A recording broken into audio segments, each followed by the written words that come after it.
मित्र, खेत, धन, मकान, स्त्री, भाई आदि संपदा को तू स्वप्न और इंद्रजाल के समान देख, जो 3 या 5 दिन ही टिकते।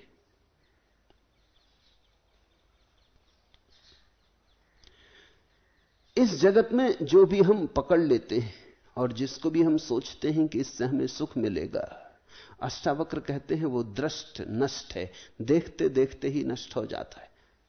स्वप्न जैसा है, जब होता है तो सच लगता है, जब खो जाता है तब बड़ी हैरानी होती। तुमने देखा स्वप्न का ये स्वभाव देखा? रोज रात देखते हो, रोज सुबह जाग के पाते हो झूठा था, और फिर जब रात सोते हो दूसरे दिन तो फिर उस झूठ में पड़ जाते हो, फिर रात वही सपना, फिर ठीक मालूम होने लगता है। सपने में तुम्हें कभी संदेह उठता ही नहीं। सपने में मैंने नास्तिक देखा ही नहीं, सपने में सभी आस्तिक। सपने में संदेह उठता ही नहीं, भ्रम उठता ही नहीं, शक उठता ही नहीं। सपने में तो बिल्कुल श्रद्धा रहती। बड़े आश्चर्यजनक लोग हैं। अगर तुम सपने में देख रहे हो कि अचानक एक घोड़ा चला आ रहा है, पास आके अचानक तुम्हारी पत्नी बन गया या पति बन गया, तो भी तुम्हारा मन ये नहीं कहता कि ये कैसे हो सकता है, तुम स्वीकार करते हो। जरा भी रंच मात्र भी संदेह नहीं उठता। कुछ भी घटना घट सकती है। तुम सपने में आकाश में उड़ते हो, तुम शक भी नहीं करते कि मैं आकाश में कैसे उड़ सकता हूं, यह कैसे संभव है। तुम विराट हो जाते हो सपने में, सारा आकाश भर देते हो, कि बड़े छोटे हो जाते हो, कि चींटी से भी छोटे हो जाते हो, कि दिखाई भी नहीं पड़ते, तो भी तुम्हें शक नहीं होता। सुबह जाग के तुम हंसते हो कि क्या क्या पागलपन देखा। सपने में सपना सच हो जाता है। मित्र, खेत, धन, मकान, स्त्री, भाई आदि संपदा को तू स्वप्न और इंद्रजाल के समान देख, जो 3 या 5 दिन ही टिकते हैं। भारत में सत्य की एक परिभाषा है, और वो परिभाषा है जो तीनों काल में टिके। त्रिकाल अबाधित, कभी भी जिसका खंडन ना हो, जो पहले भी था, अभी भी है और फिर भी होगा। जो शाश्वत है वही सत्य है। जो कल नहीं था, आज है और कल फिर नहीं हो जाएगा, उसे भारत असत्य कहता है। भारत की इस परिभाषा को ठीक ख्याल में लेना। यहां सत्य की परिभाषा ही यही है कि जो अबाधित रूप से रहे, जैसा था वैसा ही रहे। क्यों? जो कल नहीं था, आज है और कल फिर नहीं हो जाएगा। इसका तो अर्थ हुआ कि दो नहीं के बीच में होना घट सकता है। एक दिन था तुम नहीं थे, जन्म नहीं हुआ था। एक दिन आएगा कि तुम मर जाओगे, मौत हो जाएगी। दो नहीं, और उन दोनों के बीच में जिसको तुम जीवन कहते हो, ये तो स्वप्नवत है। चाहे 70 साल देखो, चाहे 700 साल देखो, इससे कोई फर्क नहीं पड़ता। लंबाई से कुछ भेद नहीं पड़ता। जो सदा है,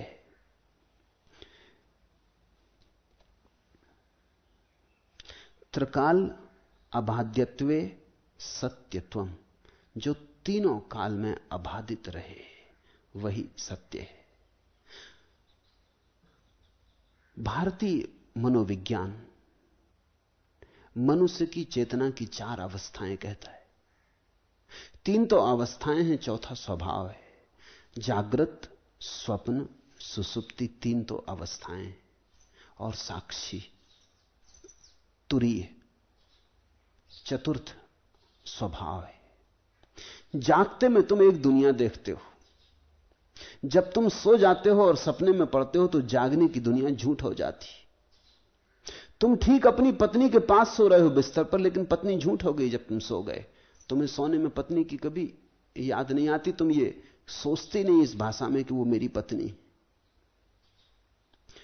जब तुम सो गए तो बच्चे, तुम्हारा मकान, तुम गरीब हो कि अमीर, प्रतिष्ठित हो कि अप्रतिष्ठित, साधु हो कि संत कि असाधु कि असंत, सब खो गया।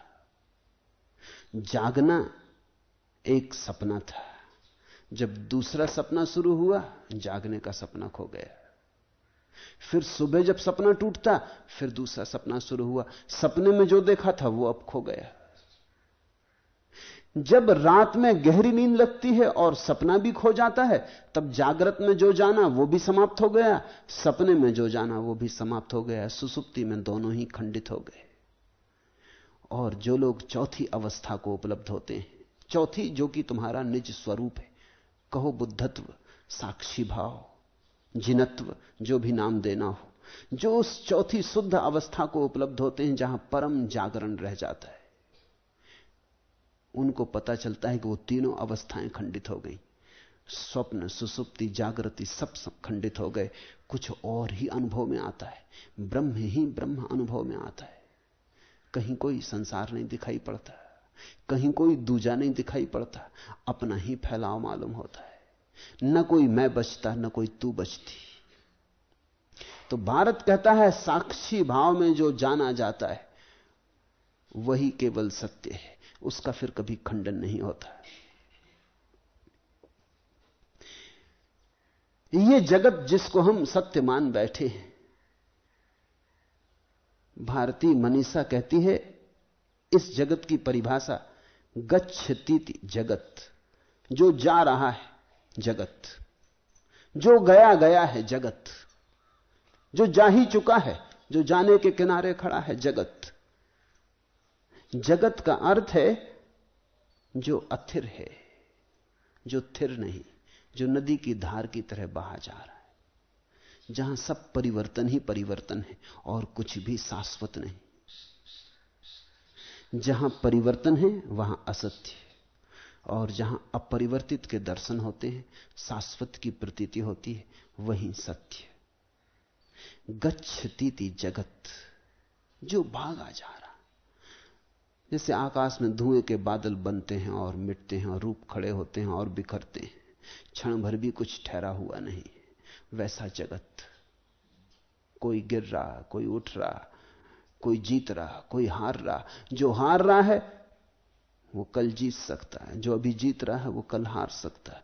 यहां कुछ भी पक्का नहीं है, यहां सब चीजें बदली जा रही, समुद्र की लहरें। इसमें जिसने सत्य को खोजना चाहा वो खाली हाथों मरता है। इस सारी बदलाहट के बीच क्या तुम्हें कभी भी थोड़ा स्मरण आता है कि कोई ऐसी चीज है जो बिना बदली है? उस बिना बदले को ही हम आत्मा कहते। दिन में तुम जागते हो, संसार एक बात, ये जो भीतर तुम्हारे बैठा देखता है संसार को, ये दूसरी बात। रात तुम सपने में सो जाते हो, सपना देखते हो, तब भी दो चीजें रहती हैं, सपना और तुम। फिर तुम गहरी नींद में पड़ जाते हो, तब भी दो चीजें रहती हैं, तुम और गहरी नींद। गहरी नींद कभी सपना बन जाती है, सपना कभी गहरी नींद बन जाता है। सपने से कभी जाग आते हो, दुनिया आ जाती है, फिर दुनिया खो जाती है, लेकिन एक चीज शाश्वत बनी रहती है, तुम्हारा साक्षी भाव, तुम्हारा दृष्टा भाव, तुम्हारी अंतर्दृष्टि। तुमने देखा गहरी नींद से भी उठ के आदमी कहता है रात बड़ी गहरी नींद आई, बड़ी आनंदपूर्ण नींद आई। पूछो उससे, अगर नींद पूरी लग गई थी तो ये पता किसको चला? ये किसने जाना? ये कौन खबर दे रहा है? जरूर तुम्हारे भीतर कोई था जो देखता रहा कि गहरी नींद लगी, बड़ी आनंदपूर्ण नींद लगी है। किसी ने इसका प्रत्यक्ष किया है, वही तुम हो। और सब तो बदलता है, सिर्फ साक्षी नहीं बदलता। तुम छोटे बच्चे थे, फिर तुम जवान हो गए, फिर तुम बूढ़े हो गए। कभी स्वस्थ थे, अब दीन जर्जर हो गए, खंडर हो गए, लेकिन एक तुम्हारे भीतर अखंड अबाध वैसा का वैसा बना है, वो दृष्टा, साक्षी। एक दिन उसने देखा बच्चे जैसी देह, एक दिन उसने देखा जवान हो गए, एक दिन उसने देखा बूढ़े होने लगे, एक दिन उसने देखा जीर्ण जर्जर हो गए। अगर तुम ख्याल कर पाओ कि तुम्हारे भीतर ये साक्षी का जो अनसयुत धागा है, इस पर हजारों घटनाएं घटी हैं, मगर ये वैसा का वैसा बना रहा है। सब इसके सामने आया और गया है, सब खेल इसके सामने चला है। ये सबसे पार, दूर, अछूता, निष्कलुष मौजूद रहा है। ये मौजूदगी ही एकमात्र सत्य है।